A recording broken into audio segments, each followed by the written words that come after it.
છેલ્લા કેટલાક દિવસથી રાજકોટની સીટ ઉપર ભારતીય જનતા પાર્ટીના ઉમેદવાર શ્રી પરસોત્તમ રૂપાલાજી દ્વારા ક્ષત્રિય સમાજ માટેની એક ટિપ્પણીને કારણે એ સમાજની અંદર રોષ ફેલાયો હતો।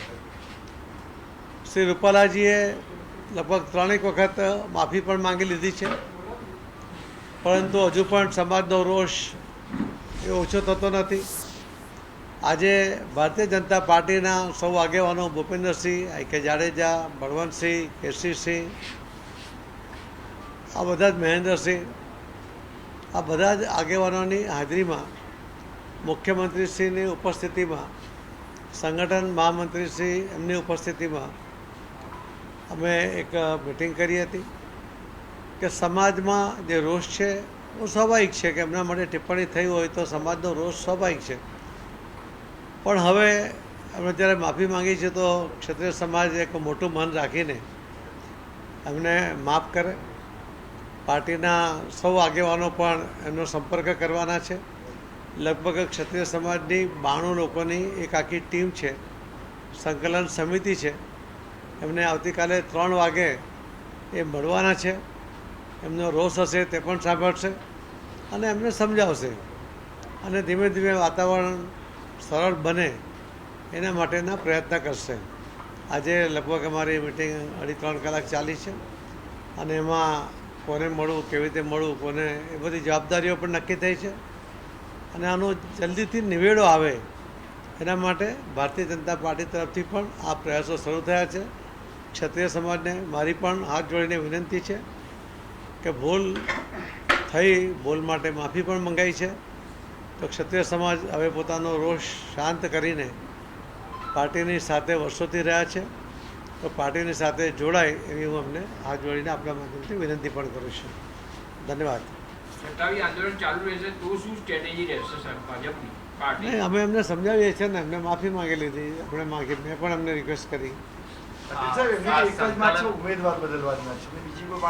એટલે હવે એમને સમજાવીએ છીએ ને કે હવે શાંત હતા। આ બાબતે કોઈ વિચારણા કરી છે? લોકોની એક જ વાત છે, જેટલા પણ લોકો આંદોલન કરી રહ્યા છે કે જે પણ ભાજપના આગેવાનો છે અમને અમારી જોડે વાત કર્યા વગર આ નિવેદન આપી દે છે। ગોંડલમાં જે સંમેલન થયું એને લઈને વાત છે, તો આપણે લાગે છે કે જ્યારે ભાજપના આગેવાનો જશે ત્યારે આખો મામલો શાંત પડશે? છે કોઈને પ્રશ્ન બીજો? આ સંકલન સમિતિ ક્યારે મળશે, કઈ રીતે? કાલે 3 વાગે એ લોકો જગ્યા નક્કી કરે છે, ગોતામાં કદાચ મળશે। सर हिंदी में બસ सर हिंदी में सर आज आपने भाजपा के सक्रिय आगेवानों के साथ बैठक की और पूरे मामले को शांत करने के लिए क्या रणनीति रहेगी, किस तरह से पूरे मामले को शांत किया?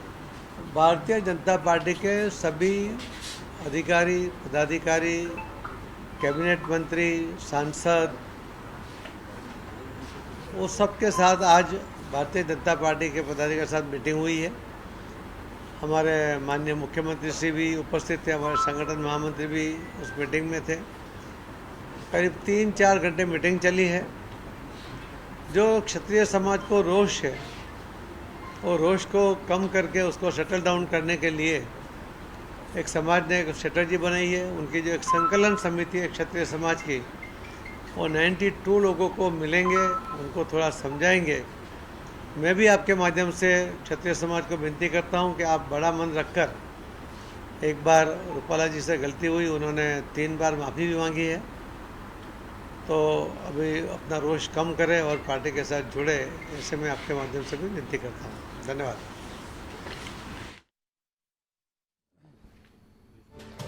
તો ક્ષત્રિય સમાજની 92 લોકોની ટીમ છે અને આવતીકાલે 3 વાગે એક સંકલન સમિતિની બેઠક મળશે, જેમાં ક્ષત્રિય આગેવાનની સાથે ટીમ મળશે। સાથે CR પાટીલે હાથ જોડીને વિનંતી કરી કે જો માફી માંગી છે તો હવે ક્ષત્રિય સમાજ રૂપાલાને માફ કરી દે।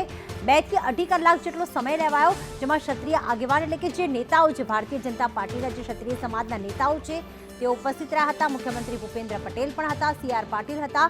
બેઠક પૂર્ણ થયા બાદ આ પ્રેસ કોન્ફરન્સ